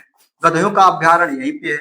आगे देखेंगे, कान्हा राष्ट्रीय उद्यान कहाँ पे है दोस्तों? याद रखेंगे, मध्य प्रदेश का यह राष्ट्रीय उद्यान है। आगे देखते हैं कि जिम कॉर्बेट राष्ट्रीय उद्यान कहाँ है दोस्तों? तो ये आपका उत्तराखंड का राष्ट्रीय उद्यान है। और यहाँ पे काजीरंगा राष्ट्रीय उद्यान कहाँ है? आप बताइएगा। एक सिंह के गैंडे के लिए यह प्रसिद्ध है, ये असम राज्य में है। बिल्कुल ये चीजों को ध्यान रखिएगा, बहुत इंपॉर्टेंट है जितने ये चारों दिख रहे हैं आपको। लेकिन यहाँ पे कह रहा है कि भारत का सबसे पुराना राष्ट्रीय उद्यान क्या है दोस्तों? तो जिम कॉर्बेट राष्ट्रीय उद्यान को हम लोग कहते हैं भारत का सबसे पुराना राष्ट्रीय उद्यान। ऑप्शन नंबर बी आपका बिल्कुल सही आंसर हो जाएगा। चलिए आगे देखते हैं, हम लोग 52 नंबर प्रश्न की बात करेंगे कि भारत में किस राज्य को टाइगर स्टेट के नाम से जानते हैं, मतलब कहाँ पे सबसे ज्यादा टाइगरों की संख्या है? तो याद रखेंगे, मध्य प्रदेश को हम लोग टाइगर स्टेट के नाम से जानते हैं। ऑप्शन नंबर सी आपका बिल्कुल सही आंसर हो जाएगा। आगे देखते हैं, 53 नंबर की बात करते हैं कि सुंदरबन डेल्टा का निर्माण करने वाली मुख्य नदियां कौन सी होती हैं, ये आपको बताना है। तो याद रखेंगे, गंगा और ब्रह्मपुत्र जो दो नदियां है ना, जहां पे मिलती है वहां पे सुंदरबन डेल्टा का निर्माण करती हैं। और कौन कौन नदियां? याद रखेंगे, गंगा और ब्रह्मपुत्र नदी का जो आपका मिलन बिंदु है वहां पे सुंदरबन डेल्टा का निर्माण होता है। ऑप्शन नंबर सी आपका बिल्कुल सही आंसर हो जाएगा, इसको याद रखेंगे। चलिए यहाँ पे बात करेंगे 54 नंबर प्रश्न की। 54 नंबर प्रश्न क्या कह रहा है? 54 नंबर प्रश्न ये आपका कह रहा है ना दोस्तों कि आपका केबुल लामजाओ जो दुनिया का एकमात्र तैरता हुआ राष्ट्रीय उद्यान है वह कहाँ पे है दोस्तों? असम में है, कि मणिपुर में है, कि त्रिपुरा में है, कि आपका मेघालय में है? जो आप लोग केबुल लामजाओ जो दुनिया का एकमात्र तैरता राष्ट्रीय उद्यान देख रहे हैं, ये आपका मणिपुर में है। कहाँ पे दोस्तों? याद रखेंगे, मणिपुर में है। ऑप्शन नंबर बी आपका बिल्कुल सही आंसर हो जाएगा, ये बात आप लोग याद रखिएगा। चलिए यहाँ पे अब हम आगे देखते हैं, 55 नंबर प्रश्न की बात करेंगे। 55 नंबर प्रश्न क्या कह रहा है दोस्तों कि भारत की सबसे बड़ी जो मीठे पानी की प्राकृतिक झील कौन सी है, ये आपको बताना है। तो याद रखेंगे, भारत की सबसे बड़ी मीठे पानी की प्राकृतिक झील है, उस झील का नाम है दोस्तों, याद रखेंगे, वुलर झील। और ये कहाँ पे है दोस्तों? याद रखेंगे, जम्मू कश्मीर में। कहाँ पे? तो याद रखेंगे, ये जम्मू कश्मीर में है वुलर झील, जो भारत की सबसे बड़ी प्राकृतिक मीठी झील है। वुलर झील कहाँ पे है दोस्तों? तो याद रखेंगे, वुलर झील आपके जम्मू कश्मीर में है। ऑप्शन नंबर सी आपका बिल्कुल सही आंसर हो जाएगा। चलिए आगे देखते हैं, अगला प्रश्न है कि दक्षिण भारत की गंगा किस नदी को कहा जाता है? प्रश्न आपके सामने है कि दक्षिण भारत की गंगा किस नदी को कहा जाता है? कृष्णा नदी को, कावेरी नदी को, गोदावरी को, कि आपका महानदी को? ये आपको बताना है दोस्तों। तो याद रखेंगे, दक्षिण भारत की गंगा, या याद रखेंगे दक्षिण भारत की सबसे वृद्ध नदी की बात करें दोस्तों तो हम लोग किसको बोलते हैं? तो गोदावरी नदी को बोलते हैं। ऑप्शन नंबर सी आपका बिल्कुल सही आंसर हो जाएगा। बृहद गंगा के नाम से या दक्षिण भारत की गंगा के नाम से हम लोग जानते हैं इसको। चलिए आगे देखते हैं, यहाँ पे अब हम बात करेंगे, भारत का एकमात्र सक्रिय ज्वालामुखी बेरन द्वीप कहाँ स्थित है, ये आपको बताना है। जो सक्रिय ज्वालामुखी है ना बेरन द्वीप, वह कहाँ पे है दोस्तों? तो याद रखेंगे, अंडमान निकोबार द्वीप समूह में यह स्थित है। ऑप्शन नंबर बी याद रखेंगे, ये भारत का एकमात्र सक्रिय ज्वालामुखी में इसकी गिनती होती है। चलिए अब हम आगे देखते हैं, फूलों की घाटी जिसको वैली ऑफ फ्लावर्स के नाम से जानते हैं, जो राष्ट्रीय उद्यान है वह किस राज्य में है भारत के, यही आपको बताना है। तो जो फूलों की घाटी जिसको वैली ऑफ फ्लावर्स के नाम से जानते हैं, एकमात्र राष्ट्रीय उद्यान जो कहाँ पे? हिमाचल प्रदेश में है, कि उत्तराखंड में है, कि जम्मू कश्मीर, की आपका सिक्किम, किस राज्य में है दोस्तों? तो याद रखेंगे, जो फूलों की घाटी है वह आपका उत्तराखंड में। ऑप्शन नंबर बी आपका बिल्कुल सही आंसर हो जाएगा, ये बात याद रखेंगे। जो फूलों की घाटी उत्तराखंड में है, यहीं पे आता है कि जिम कॉर्बेट राष्ट्रीय उद्यान कहाँ पे है दोस्तों? तो ये भी आपका उत्तराखंड में है। फिर इसके बाद यहीं से प्रश्न आता है कि राजाजी राष्ट्रीय उद्यान कहाँ है? तो आपका उत्तराखंड में है। फिर आपका प्रश्न आता है फूलों की घाटी, जिम कॉर्बेट, और इसके बाद राजाजी, फिर नंदा देवी राष्ट्रीय उद्यान, सब कहाँ पे है दोस्तों? आपको उत्तराखंड में है। याद रखेंगे, ये आपका काफी महत्वपूर्ण हो जाएगा। चलिए आगे देखते हैं, 59 नंबर प्रश्न की बात करते हैं। भारत का सबसे ऊंचा बांध कौन सा है, यही आपको बताना है दोस्तों। तो भारत का जो सबसे ऊंचा बांध है ना दोस्तों, वो आपका टिहरी बांध है। कौन सा बांध है दोस्तों, याद रखेंगे, टिहरी बांध है। यह बांध कहाँ पे स्थित है, तो यह बांध आपका उत्तराखंड में है, भागीरथी और भिलागना नदी पर स्थित है। कहाँ पे दोस्तों, भागीरथी और भिलागना नदी का जो बिंदु है वहीं पे है टिहरी बांध। कहाँ पे दोस्तों, उत्तराखंड में है। और यह भारत का सबसे सबसे ऊंचा बांध के नाम से हम लोग इसको जानते हैं। चलिए 60 नंबर की बात करते हैं। भारतीय संविधान की आत्मा किसे कहा जाता है, तो भारतीय संविधान की अगर आत्मा की आप लोग बात करिएगा दोस्तों, तो किसको बोलते हैं, प्रस्तावना को बोलते हैं। किसको, प्रेम्बल को बोलते हैं, प्रस्तावना को भारतीय संविधान की आत्मा के नाम से हम लोग जानते हैं। ठीक है, चलिए अब यहाँ पे अब हम बात करते हैं अगले प्रश्न की, कि भारत में सर्वाधिक वर्षा वाला स्थान मानसीराम किस राज्य में स्थित है, यही आपको बताना है दोस्तों। तो जो आपका सर्वाधिक वर्षा वाला स्थान मानसीराम है, वह आपके भारत के मेघालय में है। कहां पे दोस्तों, याद रखेंगे, ऑप्शन नंबर बी आपका बिल्कुल सही आंसर हो जाएगा। यहाँ पे जो वर्षा की प्रतिशत है दोस्तों, सबसे ज्यादा क्या की गई है दोस्तों, तो यहाँ पे इसकी मेजरमेंट सबसे ज्यादा किया गया है, मतलब अधिक वर्षा वाला क्षेत्र में इसको रखा गया है। किसको, मानसीराम को। कहां पे है दोस्तों, मेघालय राज्य में है। चलिए अगला देखते हैं कि भारत के मुख्य चुनाव आयुक्त की नियुक्ति कौन करता है, ये आपको बताना है। तो भारत में मुख्य चुनाव आयुक्त की नियुक्ति राष्ट्रपति करते हैं। ऑप्शन नंबर सी आपका बिल्कुल सही आंसर हो जाएगा। राष्ट्रपति का कार्यकाल कितने वर्ष का होता है, 5 साल का होता है, ये भी आप लोग याद रखेंगे। और राष्ट्रपति बनने के लिए न्यूनतम उम्र कितनी होनी चाहिए, तो दोस्तों 35 वर्ष होनी चाहिए। राष्ट्रपति को उसके पद से कैसे हटाया जाता है, तो याद रखेंगे, महाभियोग की प्रक्रिया को लाकर हटाया जाता है, बात को याद रखेंगे। चलिए यहाँ पे देखते हैं कि अगला प्रश्न यह है कि भारत में चुनाव आयोग की नियुक्ति कौन, तो बता ही दिए। अगला प्रश्न अब हम देखते हैं दोस्तों कि यहाँ पर देखिएगा, सूचना का अधिकार जिसको राइट याद रखेंगे, यहाँ पे सूचना का अधिकार आरटीआई अधिनियम भारत में किस वर्ष लागू हुआ, ये आपको बताना है। तो सूचना का अधिकार अधिनियम 2005 में लागू हुआ था। ऑप्शन नंबर बी आपका बिल्कुल सही हो जाएगा। अगला देखते हैं, अगला है कि किस संविधान संशोधन द्वारा शिक्षा को मौलिक अधिकार बना दिया गया था, यही आपको बताना है दोस्तों। तो याद रखेंगे, जो आपका 46वां संविधान संशोधन हुआ था, इसके द्वारा जो शिक्षा का अधिकार जो था, इसको क्या बना दिया गया दोस्तों, मौलिक अधिकार बना दिया गया। कब दोस्तों, तो याद रखेंगे, जो ये प्रश्न आपका बिल्कुल सही हो जाएगा, 46वां संविधान संशोधन। ऑप्शन नंबर सी आपका बिल्कुल सही हो जाएगा। चलिए आगे देखते हैं, अगला प्रश्न है कि लोकसभा की कार्यवाही के संचालन के लिए न्यूनतम कोरम गणपूर्ति क्या होनी चाहिए, मतलब कि कितने सदस्य उपस्थित होने चाहिए, ये बताना है। तो जो लोकसभा की कार्यवाही होती है ना, याद रखेंगे, लोकसभा के बारे में हम कुछ बात को याद रखें, तो लोकसभा में जितने सदस्य होते हैं, अगर इसका जब हम लोग देखते हैं कि इसका सत्र चलता है ना, तो पूरे सदस्यों का लगभग 1/10 हिस्सा उपस्थित हो रहेगा, तभी आपके गणपूर्ति का कोरम चालू रहेगा। कुल संख्या का 1/10, ये याद रखेंगे, जो आपका क्या होगा, ऑप्शन नंबर बी आपका बिल्कुल सही आंसर हो जाएगा। इस बात को याद रखेंगे।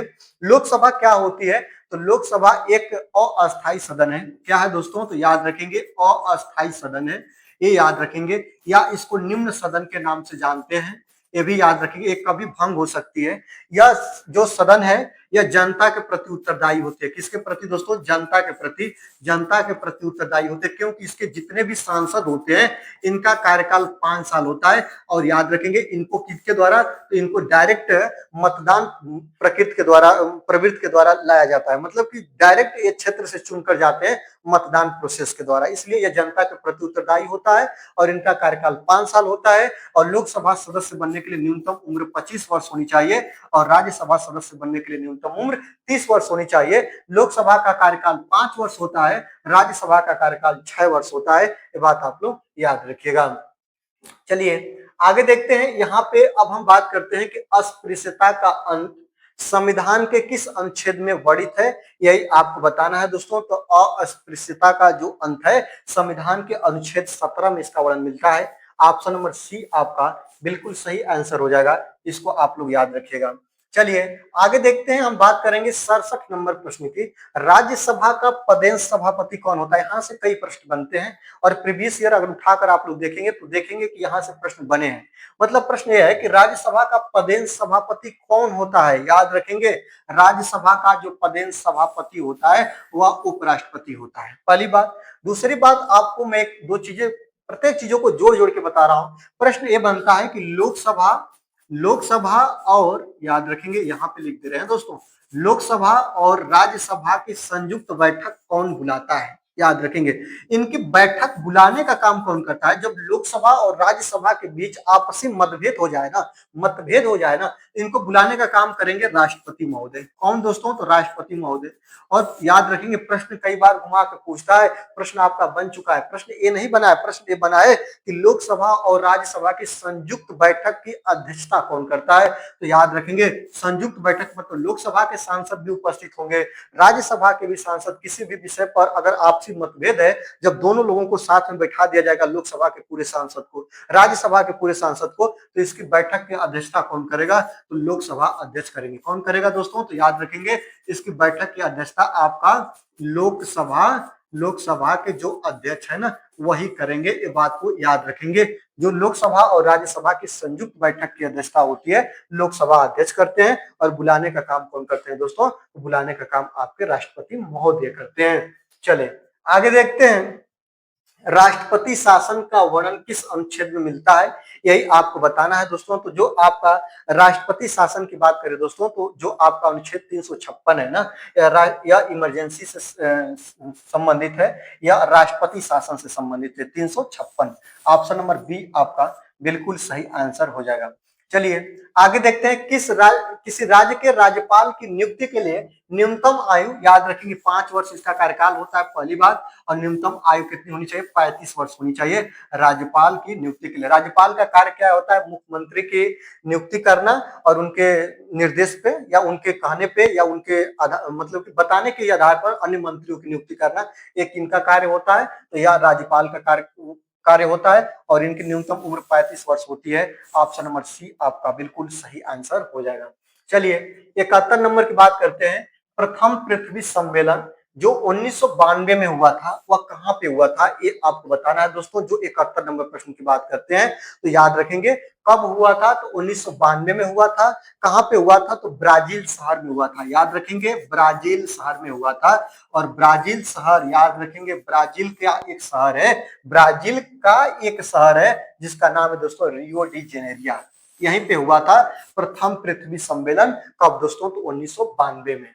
चलिए आगे देखते हैं, जो क्योटो प्रोटोकॉल है, इसका संबंध मुख्य रूप से किससे है? यही आपको बताना है दोस्तों। तो जो आपका क्योटो प्रोटोकॉल है, यह ग्रीन हाउस गैसों से संबंधित है, याद रखेंगे। और क्योटो प्रोटोकॉल में ग्रीन हाउस गैसों का मतलब ये होता है ना दोस्तों, कि कम से कम ग्रीन हाउस गैसों का उत्सर्जन करना। ये आपका ऑप्शन नंबर बी आपका बिल्कुल सही आंसर हो जाएगा। जो मॉन्ट्रियल प्रोटोकॉल पूछे, याद रखेंगे, मॉन्ट्रियल प्रोटोकॉल के बारे में करें कि मॉन्ट्रियल प्रोटोकॉल क्या है दोस्तों? तो मॉन्ट्रियल प्रोटोकॉल आपका क्या है? तो यह आपका ओजोन परत के संरक्षण से है, ठीक है। चलिए आगे देखते हैं, यहाँ पे कह रहा है कि मॉन्ट्रियल प्रोटोकॉल किस वर्ष हस्ताक्षरित हुआ था, ये आपको बताना है। तो जो आपका मॉन्ट्रियल प्रोटोकॉल था दोस्तों, वह 16 सितंबर 1987 को। कब दोस्तों? तो याद रखेंगे 16 सितंबर 1987 को यह हस्ताक्षरित हुआ था। और इसी कारण प्रत्येक वर्ष के 16 सितंबर को विश्व ओजोन दिवस के रूप में हम लोग मनाते हैं। ये बात को आप लोग याद रखिएगा। चलिए यहाँ पे देखते हैं, 74 नंबर प्रश्न की बात करते हैं कि ब्लू बेबी सिंड्रोम, याद रखेंगे, ब्लू बेबी सिंड्रोम जल में किस तत्व की अधिकता के कारण होता है? तो याद रखेंगे हीमोग्लोबिन को ये प्रभावित करता है। और जल में किसकी अधिकता होती है? तो नाइट्रेट की अधिकता के कारण होता है blue baby syndrome. Option number C आपका बिल्कुल सही आंसर हो जाएगा। बहुत खतरनाक बीमारी होती है। आगे देखते हैं, यहाँ पे 75 नंबर की बात करते हैं कि आर्द्र भूमि के संरक्षण से संबंधित रामसर सम्मेलन किस देश में हुआ था? यही आपको बताना है दोस्तों। तो आर्द्रसर, याद रखेंगे, जो आर्द्र भूमि के संरक्षण से संबंधित रामसर सम्मेलन किस देश में हुआ था, ये आपको बताना है दोस्तों। तो यह आपका ईरान में हुआ था। कब हुआ था दोस्तों? तो 2 फरवरी 1971 को। कब? याद रखेंगे, 2 फरवरी 1971 को हुआ था। और कहाँ हुआ था दोस्तों? ईरान में हुआ था। आर्द्र भूमि संरक्षण से संबंधित यह सम्मेलन हुआ था और प्रत्येक वर्ष के 2 फरवरी को आर्द्र भूमि दिवस के रूप में हम लोग मनाते हैं। ये भी चीज आप लोग याद रखिएगा। आगे देखते हैं, इटाई रोग किस धातु के प्रदूषण के कारण होता है? तो जल में घुल जाती है एक तत्व, जो तत्व का नाम क्या है दोस्तों? इटाई रोग होता है उसी के कारण, पारा के कारण, कि आपका कैडमियम के कारण, कि सीसा के कारण, कि आपका आर्सेनिक के कारण। किसके कारण होता है दोस्तों? तो याद रखेंगे, जो इटाई रोग होता है ना, वह आपका कैडमियम के कारण होता है। ऑप्शन नंबर बी आपका बिल्कुल सही आंसर हो जाएगा। चलिए आगे चलते हैं। यहाँ पे अब हम बात करते हैं 77 नंबर प्रश्न की। 77 नंबर प्रश्न ये कह रहा है कि स्वचालित वाहनों से निकलने वाली कौन सी गैस रक्त में हीमोग्लोबिन के साथ मिलकर दम घुटने का कारण बनती है? आपको बता दें, जितने भी वाहन होते हैं ना, याद रखेंगे, जितने भी आपके वाहन होते हैं, इनके साइलेंसर से गैस निकलती है जिसको CO बोलते हैं, जिसको हिंदी में कार्बन मोनोऑक्साइड गैस बोलते हैं। क्या बोलते हैं दोस्तों? हिंदी नाम इसका जान जाइए, इसको बोलते हैं कार्बन मोनोऑक्साइड गैस, ये याद रखिएगा। और जो ये होती है ना, इससे दम घोटू, याद रखेंगे, हीमोग्लोबिन के साथ जब आपके ब्लड के साथ घुल मिल जाती है तो ब्लड सर्कुलेशन को रोकती है, जिससे व्यक्ति के दम घुटने लगता है और आकस्मिक स्थिति में मौत जैसी समस्याओं का सामना भी करना पड़ सकता है। तो इसका नाम है carbon monoxide, CO। Option number B आपका बिल्कुल सही हो जाएगा। चलिए यहाँ पे देखते हैं दोस्तों, अम्लीय वर्षा, जिसको एसिड रेन के नाम से जानते हैं, इसके लिए मुख्य उत्तरदायी गैस कौन सी होती है? जो आपका एसिड रेन होता है ना दोस्तों, याद रखिएगा, एसिड रेन, इसका पीएच मान से पहचान करते हैं। 5.2 से अगर कम जल का पीएच मान है तो उसको अम्लीय वर्षा बोलते हैं, या कहीं कहीं पे 4.2 से लेकर 4.4 के मध्य जो आपका जल का या वर्षा का पीएच मान होता है, तो इसको हम लोग अम्लीय वर्षा या एसिड रेन के नाम से जानते हैं। ये बात को आप लोग याद रखेंगे। तो किसके कारण होता है? तो याद रखेंगे, आपका इसमें H2SO4 और SO2 की मात्रा मिली हुई दिखती है, जिसमें SO2 और NOx के ये जो परमाणु है, वह ऑप्शन नंबर बी आपका बिल्कुल सही आंसर। तो चलिए यहाँ पे अब हम बात करेंगे 79 का, कि ग्लोबल वार्मिंग के लिए सर्वाधिक उत्तरदायी गैस कौन सी होती है, यही आपको बताना है दोस्तों। तो याद रखेंगे, सबसे पहले आपको बता दें, जो ग्लोबल वार्मिंग होती है इसके लिए उत्तरदायी गैस होती है ग्रीन हाउस गैसें। कौन दोस्तों? याद रखेंगे, जो ग्रीन हाउस गैसें होती है ना, यह ग्लोबल वार्मिंग के लिए उत्तरदायी होती हैं। और इनमें मुख्य गैसें कौन सी होती है? जैसे कि याद रखिएगा, CO2 हो गया, सेकेंड नंबर की बात करें तो CH4 हो गया, थर्ड नंबर की बात करें तो N2O हो गया, और फोर्थ नंबर की बात करें तो आपकी CFC गैस हो गई। ये आपके ग्रीन हाउस गैसें होती हैं जो कि ग्लोबल वार्मिंग के लिए उत्तरदायी होती है। बिल्कुल आपको इन गैसों को याद रखना होगा। और आपको बता दें कि जो ग्लोबल वार्मिंग होता क्या है, सूर्य की जो प्रकाश किरणें होती हैं, जो सूर्य की प्रकाश किरणों का उष्मा होता है, वह आपके जैव मंडल में आ जाता है, आपके पृथ्वी के अंदर वाली कक्षाओं में प्रवेश कर जाता है। लेकिन जो ग्रीन हाउस गैसें होती है ना, या पृथ्वी से निकल के वायुमंडल के बाहरी आवरण का काम कर देती है और सूर्य की प्रकाश किरणों के जो तापमान है, उष्मा को बाहर नहीं जाने देती है, जिससे आपका वायुमंडल गर्म हो जाता है। इसी को हम लोग ग्लोबल वार्मिंग का नाम देते हैं। और ग्लोबल वार्मिंग के लिए सबसे ज्यादा उत्तरदायी गैस होती है CO2। ये बात को याद रखेंगे। ऑप्शन देखिए, मीथेन, यहाँ पे क्लोरोफ्लोरोकार्बन, यहाँ पे कार्बन, यहाँ पे ओजोन, या कार्बन डाइऑक्साइड, याद रखेंगे, कार्बन डाइऑक्साइड गैस, यही आपका छूटा हुआ है और यही ऑप्शन आपका सही हो जाएगा, CO2, जो ऑप्शन नंबर किसमें है? ऑप्शन नंबर सी आपका राइट आंसर हो जाएगा। बहुत इंपॉर्टेंट है, इसको भी याद रखेगा। प्रश्न बनता है कि निम्न में से कौन से ग्रीन हाउस गैस हैं? इसी चारों में से आपका एक सही हो जाएगा, इसको आप लोग याद रखेगा। चलिए यहाँ पे अब हम लोग देखेंगे 80 नंबर प्रश्न को। 80 नंबर प्रश्न क्या कह रहा है कि BOD परीक्षण किस प्रदूषण को मापने के लिए किया जाता है? जो BOD होता है ना, इसका फुल फॉर्म कई बार पूछ चुका है, याद रखेंगे। तो याद रखेंगे, बायोकेमिकल ऑक्सीजन डिमांड इसका फुल फॉर्म होता है। और जो BOD होता है ना, ये जल प्रदूषण, जल के अंदर की जो अशुद्धियां होती है ना, उसको मापने में इसका प्रयोग करते हैं। इसमें नापते क्या है? जो जल होता है ना, जो H2O होता है ना, H2O के अंदर घुले ऑक्सीजन की मात्रा को नापते हैं। किसकी मात्रा को? ऑक्सीजन की मात्रा को नापते हैं। और यही होता है आपका BOD परीक्षण, जो जल प्रदूषण के मापन में प्रयोग किया जाता है। आगे देखते हैं किस विटामिन को हार्मोन भी कहा जाता है, ये बात आप बताइएगा। तो याद रखेंगे जो विटामिन आपका कौन सा होता है दोस्तों, जो विटामिन डी होता है ना, इसको हम लोग हार्मोन के नाम से भी जानते हैं, क्योंकि यह सूर्य के प्रकाश किरणों से भी मिलता है और मछली के यकृत से भी इसकी हम प्राप्ति करते हैं। और विटामिन डी की कमी से रिकेटस सूखा रोग होता है, ये बात आप लोग याद रखिएगा। चलिए 82 नंबर प्रश्न की बात करते हैं कि मानव शरीर की सबसे बड़ी ग्रंथि कौन सी है। ऑप्शन आपके सामने है कि आपका पीयूष ग्रंथि जो है वो सबसे बड़ी है, कि आपका थायराइड ग्रंथि है, कि यकृत है, कि आपका अग्नाशय है। तो मानव शरीर की सबसे बड़ी ग्रंथि का नाम क्या है, पता है आपको दोस्तों, याद रखिएगा। यकृत, लीवर को क्या बोलते हैं, मानव शरीर की सबसे बड़ी ग्रंथि का हम नाम देते हैं। ऑप्शन नंबर सी आपका बिल्कुल सही आंसर हो जाएगा, इसको याद रखेंगे। चलिए जल्दी से जल्दी हम चीजों को खत्म करना चाह रहे हैं, लंबी वीडियो हो रही है, वीडियो अच्छी लग रही है दोस्तों तो वीडियो को जरूर से जरूर लाइक कर लीजिएगा। चैनल पर नए हैं तो चैनल को सब्सक्राइब करके बेल आइकन को प्रेस कर दीजिएगा और दोस्तों को वीडियो शेयर भी कर दीजिएगा। स्कर्वी रोग किस विटामिन की कमी के कारण होता है, ये आपको बताना है।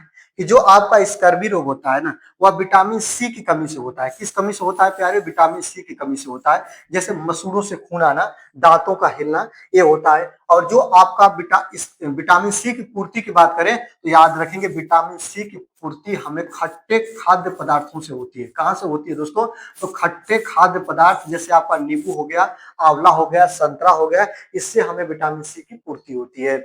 चलिए आगे देखते हैं, हमारे रक्त में ऑक्सीजन का परिवहन करने वाली प्रोटीन कौन सी होती है, यही आपको बताना है दोस्तों। तो याद रखेंगे हमारे रक्त में किस चीज का, ऑक्सीजन का परिवहन करने वाली जो प्रोटीन होती है उसको क्या बोलते हैं, उसको कोलेजन बोलते हैं, मायोग्लोबिन बोलते हैं, कि हीमोग्लोबिन बोलते हैं, कि कैराटीन बोलते हैं। तो याद रखेंगे हीमोग्लोबिन जो होते हैं हमारे रक्त में किस चीज का दोस्तों, तो याद रखेंगे हमारे रक्त में ऑक्सीजन का प्रवाह करने का कार्य करती है। ऑप्शन नंबर सी आपका बिल्कुल सही आंसर हो जाएगा, इसको याद रखिएगा।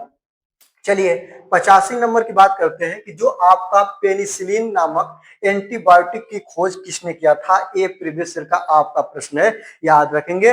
जो पेनिसिलिन नामक एंटीबायोटिक है इसकी खोज लुई पास्चर किए थे, कि अलेक्जेंडर फ्लेमिंग किए थे, कि एडवर्ड जेनर किए थे, कि रॉबर्ट कोच किए थे। कौन किए थे दोस्तों, तो याद रखेंगे अलेक्जेंडर फ्लेमिंग के द्वारा एक किया गया था, किसका दोस्तों, पेनिसिलिन का खोज।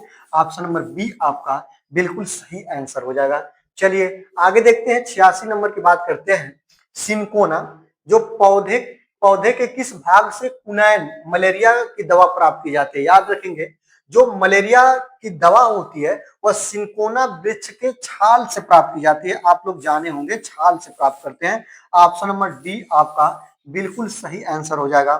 चलिए आगे देखते हैं, यहाँ पे हम बात करते हैं दूध की शुद्धता मापने के लिए किस उपकरण का प्रयोग किया जाता है। तो दूध की शुद्धता हम किससे नापते हैं, हाइड्रोमीटर से। आर्द्रता नापते हैं, नहीं दोस्तों, याद रखेंगे लैक्टोमीटर से। दूध की शुद्धता हम किससे नापते हैं, तो लैक्टोमीटर से नापते हैं। ऑप्शन नंबर बी आपका बिल्कुल सही आंसर हो जाएगा, ये बात को याद रखेंगे, ठीक है। चलिए आगे देखते हैं, यहाँ पे निम्नलिखित में से कौन सा एक कीटभक्षी पौधा है, ये बताना है दोस्तों। तो कीटभक्षी पौधा किसे बोलते हैं, घटपड़ी पौधे को या नेफेंथिस को बोलते हैं। किसको दोस्तों, नेफेंथिस या घटपड़ी पौधे को बोलते हैं। ऑप्शन नंबर बी आपका बिल्कुल सही आंसर हो जाएगा। यह दलदल वाले स्थानों पर पाए जाते हैं, और याद रखेंगे यह जैसे दलदल वाली स्थानों पे पाए जाते हैं, और नाइट्रस की पूर्ति के लिए, नाइट्रोजन की पूर्ति के लिए, किसकी दोस्तों, तो याद रखेंगे नाइट्रोजन की पूर्ति के लिए ये लोग क्या करते हैं, इनकी जो पत्तियां होती है ना, इन पत्तियों पे कोई भी जैसे कि उड़ता हुआ कीट पतंग बैठता है तो यह अपने माया जाल में फंसा के और इसका एक भक्षण कर लेती है और नाइट्रोजन की पूर्ति करते हैं। चलिए आगे देखते हैं 89 नंबर प्रश्न की हम बात करते हैं। रक्त का थक्का जमने के लिए कौन सी रक्त कोशिकाएं आवश्यक होती है, यही आपको बताना है दोस्तों। तो रक्त का जो थक्का जमने के लिए कौन सी कोशिकाएं आवश्यक होती है, लाल रक्त कणिकाएं आरबीसी, स्वत डब्ल्यूबीसी, प्लेटलेट्स, प्लाज्मा। तो आपको बता दें जो रक्त का थक्का बनाने के लिए या रक्त प्रवाह को या प्रसार को रोकने के लिए, जो रक्त कहीं कट पिट जाता है तो उसको रोकने में प्लेटलेट्स मददगार होती है, सहायक होती है। ऑप्शन नंबर सी आपका सही हो जाएगा। चलिए अगला देखते हैं, घेघा रोग किसके कमी के कारण होता है, तो आयोडीन की कमी के कारण। किसके कारण होता है दोस्तों, तो याद रखेंगे, याद रखिएगा आयोडीन की कमी से आपका घेघा रोग होता है। ऑप्शन नंबर बी आपका बिल्कुल सही आंसर हो जाएगा, इसको आप लोग याद रखिएगा। चलिए 91 नंबर की बात करते हैं। 91 नंबर प्रश्न आपके सामने है, क्या कर रहा है कि उत्तर प्रदेश का एकमात्र राष्ट्रीय उद्यान कौन सा है, यही आपको बताना है दोस्तों। याद रखेंगे चंद्रप्रभा राष्ट्रीय उद्यान का दर्जा नहीं है दोस्तों, पीलीभीत राष्ट्रीय उद्यान का दर्जा नहीं है दोस्तों। याद रखेंगे राजाजी राष्ट्रीय उद्यान, ये तो आपका उत्तराखंड का है। दुधवा राष्ट्रीय उद्यान याद रखेंगे उत्तर प्रदेश के लखीमपुर खीरी में यह फैला हुआ है। ऑप्शन नंबर बी आपका बिल्कुल सही आ जाएगा, सही आंसर हो जाएगा। चलिए आगे देखते हैं, यहाँ पे है कि प्रसिद्ध बटेश्वर मेला उत्तर प्रदेश के किस जिले में आयोजित होता है, यही आपको बताना है दोस्तों। तो याद रखेगा जो आपका प्रसिद्ध बटेश्वर मेला है ना, वह उत्तर प्रदेश के कहाँ पे होता है, लगता है दोस्तों आगरा में, और यह ऊंट मेला के नाम से जाना जाता है, ऊंट मेला के नाम से। ऑप्शन नंबर सी आपका बिल्कुल सही आंसर हो जाएगा। आगे देखते हैं, अगला है कि केंद्रीय पक्षी अनुसंधान संस्थान उत्तर प्रदेश के कहाँ स्थित है, यही आपको बताना है दोस्तों। याद रखेंगे तो उत्तर प्रदेश के कहाँ पे दोस्तों, तो बरेली में। कहाँ पे है दोस्तों, बरेली में आपका केंद्रीय पक्षी अनुसंधान संस्थान। आगे देखते हैं, अगला है, यहाँ पे बात करते हैं कि ओजोन परत की मोटाई मापने की इकाई क्या होती है। मैंने बहुत बार बताया कि जो 16 सितंबर को ओजोन दिवस मनाते हैं, और इसकी जो मोटाई होती है वो डाप्सन इकाई में मापते हैं। ऑप्शन नंबर सी आपका बिल्कुल सही हो जाएगा। आगे देखते हैं, भारत का राष्ट्रीय जलीय जीव कौन सा है, यही आपको बताना है दोस्तों। तो याद रखेंगे भारत का राष्ट्रीय जलीय जीव गंगा डॉल्फिन को हम बोलते हैं। ऑप्शन नंबर बी आपका बिल्कुल सही हो जाएगा। आगे देखते हैं, 56 नंबर की बात करते हैं, कथक किस राज्य का शास्त्रीय नृत्य है, यही आपको बताना है दोस्तों। तो याद रखेंगे जो कथक की बात करें तो कथक आपका केरल का है कि उत्तर प्रदेश का है कि तमिलनाडु का है कि आपका आंध्र प्रदेश का है। तो याद रखेंगे कथक जो है ना, वह उत्तर प्रदेश का आपका क्या है दोस्तों, राजकीय नृत्य है। इस बात को याद रखेंगे, शास्त्रीय नृत्य के नाम से इसको हम लोग जानते हैं। चलिए आगे देखते हैं, 97 नंबर प्रश्न की बात करते हैं। चिपको आंदोलन की शुरुआत किस राज्य से हुई थी, ये आपको बताना है दोस्तों। उत्तराखंड से 1973 में, चामोली जिला का रेड़ी गांव। बिल्कुल आपको पहला प्रश्न में ही हम लोग बताए थे, तो ऑप्शन नंबर सी आपका बिल्कुल सही आंसर हो जाएगा। आगे देखते हैं, 98 नंबर प्रश्न की बात करते हैं कि पारिस्थितिकी तंत्र शब्द का प्रयोग सर्वप्रथम किसने किया था। तो याद रखेंगे पारिस्थितिकी तंत्र, याद रखेंगे पारिस्थितिकी तंत्र शब्द का प्रयोग की बात करें तो 1935 में कौन किया दोस्तों, एजी टॉन्सले के द्वारा। याद रखेंगे 1935 में एजी टॉन्सले के द्वारा किया गया था। 1935 में पारिस्थितिकी तंत्र का प्रयोग, याद रखेंगे। लेकिन यही कहे कि पारिस्थितिकी तंत्र का प्रयोग किसने किया था, तो अर्नेस्ट हेक्ले के द्वारा किया गया था। ये बात याद रखेंगे। केवल पारिस्थितिकी शब्द की बात करें दोस्तों तो पारिस्थितिकी शब्द का प्रयोग सर्वप्रथम अर्नेस्ट हेक्ले के द्वारा कब दोस्तों, तो 1866 में कहा गया था। लेकिन यहाँ पे क्या क्या कहा है, पारिस्थितिकी तंत्र की बात किया है। ठीक है, चलिए आगे चलते हैं। यहाँ पे हम लोग 66 नंबर की बात करते हैं, विश्व पर्यावरण दिवस कब मनाते हैं। तो याद रखेंगे विश्व पर्यावरण दिवस प्रत्येक वर्ष के 5 जून को मनाते हैं। कब दोस्तों, 5 जून को मनाते हैं। ये बिल्कुल आप लोग याद रखेंगे, 5 जून को मनाते हैं। आपका ऑप्शन नंबर बी बिल्कुल राइट आंसर हो जाएगा। आगे देखते हैं, यहाँ पे बात करेंगे रेड डाटा बुक किसके द्वारा जारी किया जाता है। रेड डाटा बुक होता क्या है, रेड डाटा बुक में जितने भी जीव जंतु हैं जो कि विलुप्त के कगार पर हैं उनका विवरण रहता है, और रेड डाटा बुक जारी करने वाली जो संस्था है IUCN के द्वारा जारी किया जाता है। ऑप्शन नंबर बी आपका बिल्कुल सही आंसर हो जाएगा, इस बात को आप लोग याद रखिएगा। चलिए अगला प्रश्न देखते हैं कि राष्ट्रीय पर्यावरण अभियांत्रिकी अनुसंधान संस्थान जिसको NEERI कहा जाता है, यह कहाँ पे है दोस्तों। तो याद रखेंगे जो आपका राष्ट्रीय पर्यावरणीय अभियांत्रिकी संस्थान है दोस्तों, वह आपका कहाँ पे है, तो वह आपका नागपुर में है। कहाँ पे दोस्तों, तो याद रखेंगे नागपुर में है। ऑप्शन नंबर बी आपका बिल्कुल सही आंसर हो जाएगा, इसको आप लोग ध्यान रखिएगा। तो दोस्तों याद रखेंगे आज की वीडियो में पूरे 100 प्रश्नों की श्रृंखला हुई खत्म। आज की वीडियो कैसी लगी, वीडियो अच्छी लगी तो वीडियो को जरूर लाइक करिएगा। चैनल पर नए हैं तो चैनल को सब्सक्राइब करके बेल आइकन को प्रेस कर लीजिएगा और दीजिए आज की वीडियो से विदा। मिलते हैं अगले वीडियो में, देखते रहिए अक्षय एकेडमी।